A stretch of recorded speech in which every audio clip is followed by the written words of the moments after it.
natin ngayon ay Music 2, Quarter 3, Week 3. Ang pamagat ng ating aralin ay pagkakaiba na pagsasalita at pag-awit. Bilang panimula, ano ang pagkakapareho ng pagsasalita at pag-awit?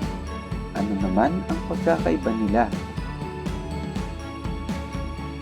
Sa araling ito, malalaman mo ang pagkakaiba ng pagsasalita at pag-aawit.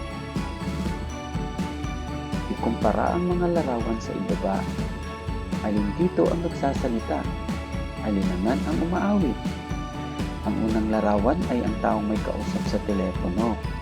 Ang pangalawang larawan naman sa kanan ay taong kumakanta may hawak na mikropono.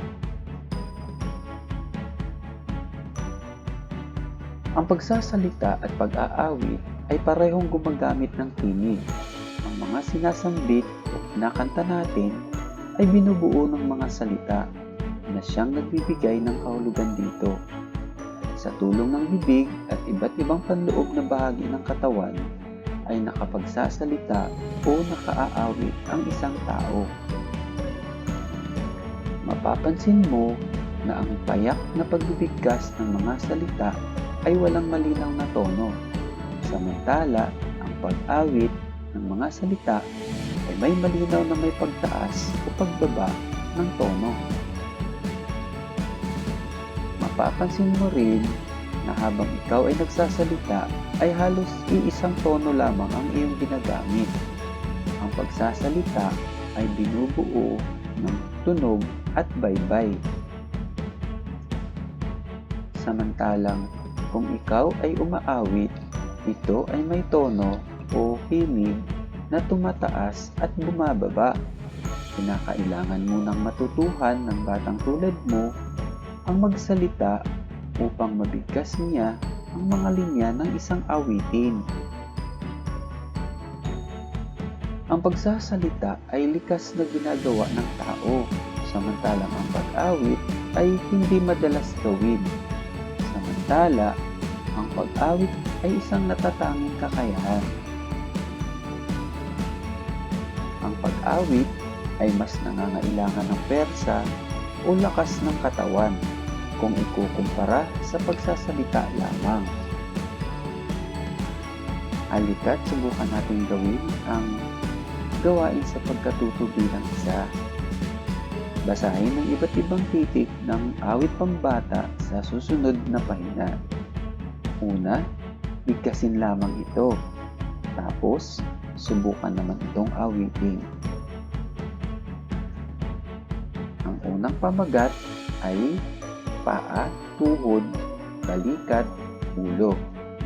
Ano daw ang unang gagawin? Bibigkasin muna natin ang mga titik. Pagkatapos, subukan nating awitin. Paa, tuhod, balikat, ulo. Paa, tuhod, balikat, ulo. Paa, tuhod, balikat, ulo. Pangalawa, leron, leron sinta, buko ng papaya. Leron, leron, sinta, buko ng papaya. Dala, dalay buslo, sisidla ng bunga. Pagdating sa dulo, nabali ang sanga. Tapos kapalaran, humanap ng iba. Leron, leron sinta, buko ng papaya.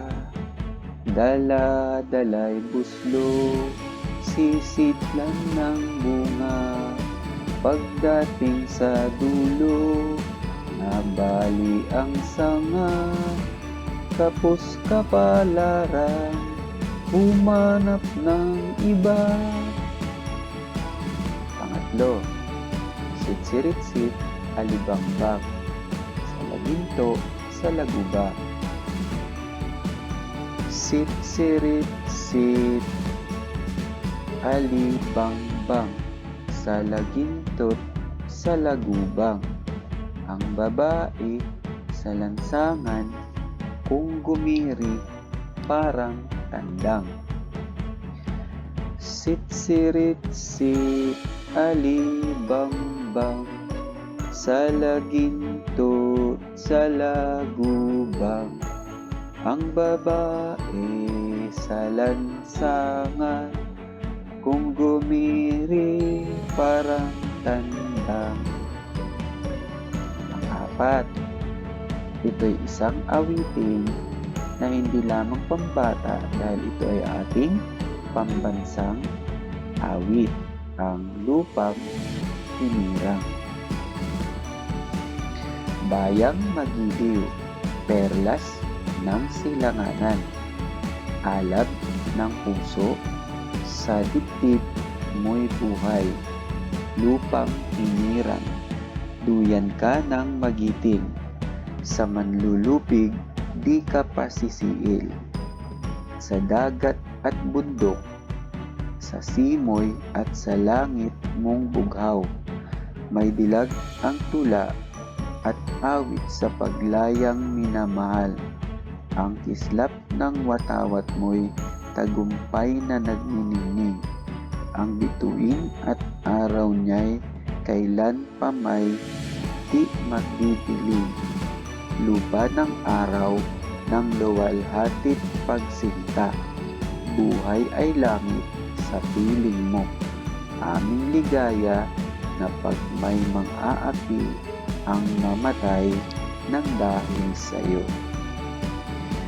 Bayang Magiliw, perlas ng silanganan, alab ng puso, sa dibdib mo'y buhay, lupang hinirang. Duyan ka ng magiting, sa manlulupig, di ka pasisiil. Sa dagat at bundok, sa simoy at sa langit mong bughaw, may dilag ang tula, awit sa paglayang minamahal. Ang kislap ng watawat mo'y tagumpay na nagniningning. Ang bituin at araw niya kailan pa may di magdidilim. Lupa ng araw ng luwalhatit pagsinta. Buhay ay langit sa piling mo. Aming ligaya na pag may mang-aapi ang mamatay ng dahil sa'yo. Okay, nasundan ba mga bata? Magaling. Ngayon naman, subukan natin gawin ang gawain sa pagkatuto bilang 2. Isulat ang letrang PS kung ang pahayag ay ukol sa pagsasalita. Isulat naman ang letrang PA kung ito ay ukol sa pag-aawit. Gawin ito sa iyong sabutang papel. Number 1. Walang malinaw na pagtaas o pagbaba. Tono. Number 2. Mayroong malinaw na himig o takbo ng mga nota. Number 3. Mabilis ang pagbigkas o pagbaybay ng mga salita. Sagot ay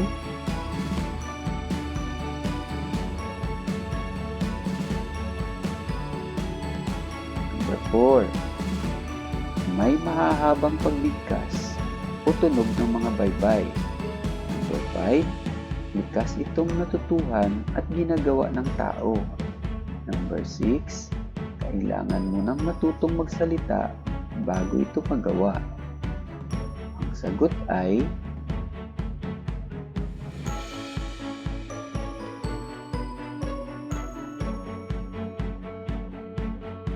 okay, nakasagot ba kayo ng tama mga bata? Magaling! Ngayon naman, ating subukan gawin ang gawain sa pagkatuto bilang 3. Basahin ang tula, bigkasin ang mga salita na may puso at damdamin. Pagkatapos, subukan itong kantahin gamit ang himig ng awiting Twinkle Twinkle little star.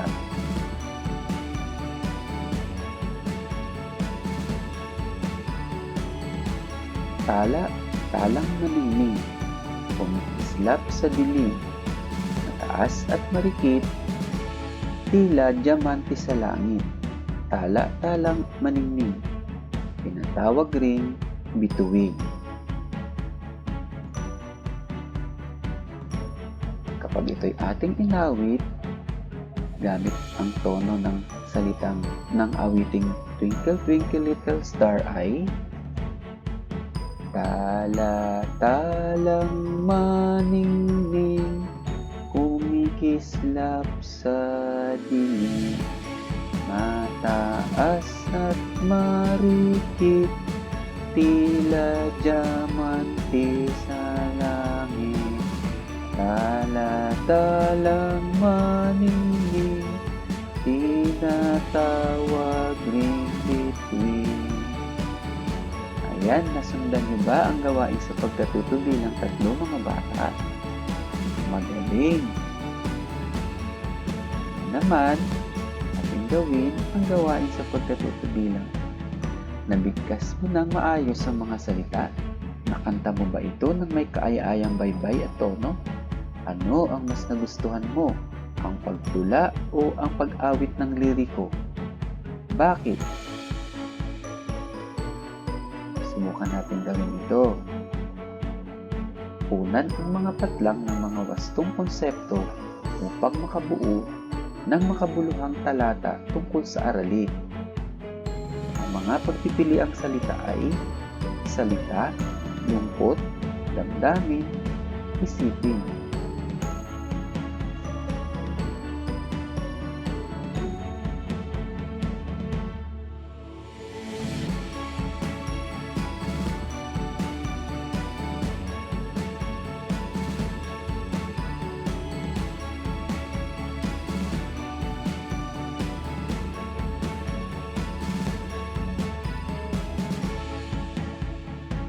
Okay.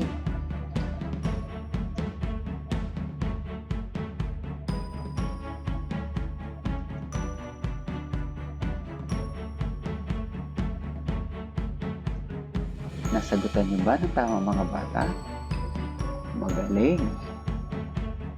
Ang ating sanggunian sa aralin ito ay MAPE Music 2 Quarter 3 Week 3 Pivot 4A Learners Material. Thank you for watching and God bless. Hanggang sa susunod mga bata.